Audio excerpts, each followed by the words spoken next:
Why is this box so big? That's probably the most important question I'm going to be answering today, because today we have yet another review embargo lifting for a new graphics card that is launching. This time it's the AMD Radeon RX 7600, which has not a $300 suggested retail price, but $270. That means it is not a direct competitor to the NVIDIA RTX 4060 Ti 8GB that launched just a day ago. But it does mean that in the interest of fair treatment, I'm going to be doing the same thing with AMD's graphics card today that I did with NVIDIA's graphics card yesterday. Excellent! Today's video is brought to you by Micro Center. This is one of my favorite places to buy PC parts. So if you're building or upgrading your PC, I highly recommend making your way down to one of their 25 retail stores in the US. They have consistently competitive prices and an excellent selection of PC hardware and other tech goodies. And they have a custom PC builder on the Micro Center website. Use it to spec out your rig and it will show you parts in store at your nearest location while ensuring compatibility. Then you can pick up in store or have their pros assemble it for you. So click the sponsor link in the description to find a Micro Center near you. We'll just set the 4060 Ti over there so it can watch as I open the box and do a grand unboxing, which is going to be probably the most substantive thing in today's video. And if nothing else, I hope I'm being upfront with that. I'm not trying to trick anyone into thinking that I'm doing full reviews on these graphics cards. I'm not, because I don't have enough time, because I'm leaving very soon for Computex. And as mentioned in the previous video on the NVIDIA card, I also have a bunch of work planned that's getting kicked off on my house that's going to kick off as soon as I get back from Computex, so I've been doing a lot of coordination for that. The answer as to why this box is so big is it really didn't need to be. Why? Yeah, there's nothing else in there but foam pads. I suppose I should keep this around for, I don't know, motherboard storage or something like that. Okay, this is the reference design, since AMD doesn't have a fancy name like Founders Edition for their reference design cards, which is a 2-slot card. And again, the RX 7600, not XT, so there is some questions still as to what AMD might have coming down the pipeline further down that length of pipe. Probably other graphics cards, probably maybe some that cost a bit more than this and some that cost a bit less. That is how it usually goes, but I like this cute little box. I like that they've gone with a different box for their smaller size graphics card versus NVIDIA, who was like, we can stick with that same massive box for our Founders Edition RTX 4060 Ti. I guess there's not too much more to be said about the box, so here is the graphics card. There's a little bit of documentation material and stuff tucked down in here.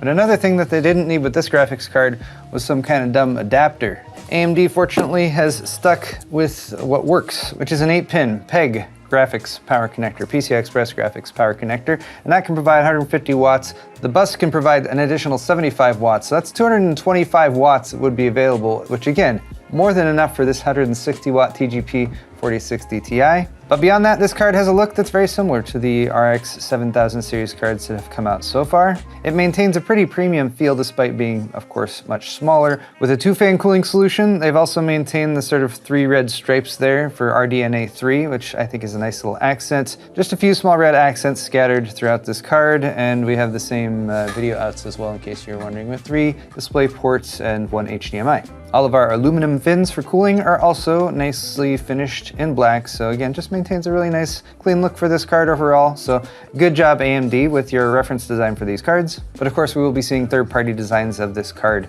probably right now, or at least very soon. If nothing else, we should be seeing some of those at Computex. But to run down the specs for this card, which is again RDNA 3 based, which is manufactured on the TSMC N6 process, which is 6 nanometer, which does incidentally give the NVIDIA 40 series a bit of a leg up because it's using the 4N process, which at the very least gives a boost to efficiency. Beyond that, we're comparing 2 different GPU architectures, so I won't elaborate too far. But the GPU at the heart of this one is the Navi 33XL, and it has 2048 stream processors, a base clock of 1720 MHz, a game clock of 2250 MHz, and a boost clock of 2625 MHz. 8 GB of GDDR6 memory is what you get installed with this card, which is still not going to be enough for certain titles that are out there on the market, but it is at least slightly easier to stomach because it's a $270 MSRP card versus $400. And yes, that memory is still on a 128-bit bus, and if there's one thing that the GPU manufacturers are seem to be doing right now for their more entry-level cards, it is sticking with a less substantial VRAM allocation, that 8 gig buffer,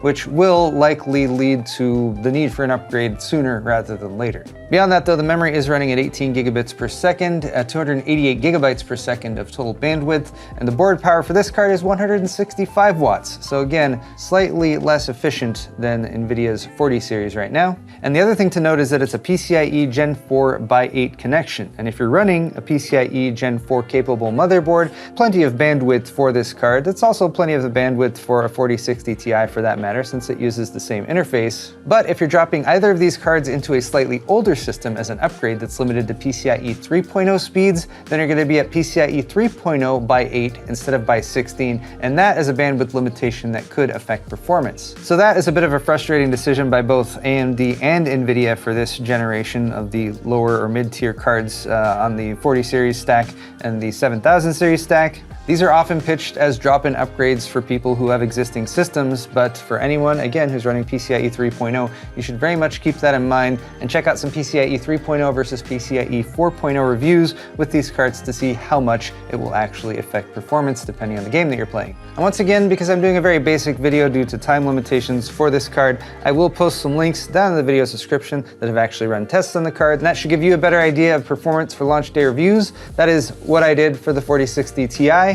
And gosh, depending on what videos you watched or what reviews you read, there was a bit of a variance in terms of the reception of the 4060 Ti, but I think most of the reviewers that I trust had the same opinion about this one, which is that even for 400 bucks, even if you're comparing like the pricing from previous generation to this generation, the fact that it barely outpaces the 3060 Ti is not good news. And again, just goes along with the recent trends where before we would get big upgrades gen on gen because of the advance of PC technology. In the past, if you wanted to upgrade, you could just wait a little while, and in a year or two, you could probably buy a card for as much or less than the card you're currently using that would have 150 to 200% of the performance. For this most recent cycle, the uplift from gen on gen has just been really disappointing, and my personal hope is that the manufacturers don't see success with the current pricing scheme that they have out there, and that people who are watching the reviews take them to heart and decide to either hold off on the current generation or perhaps buy cards that are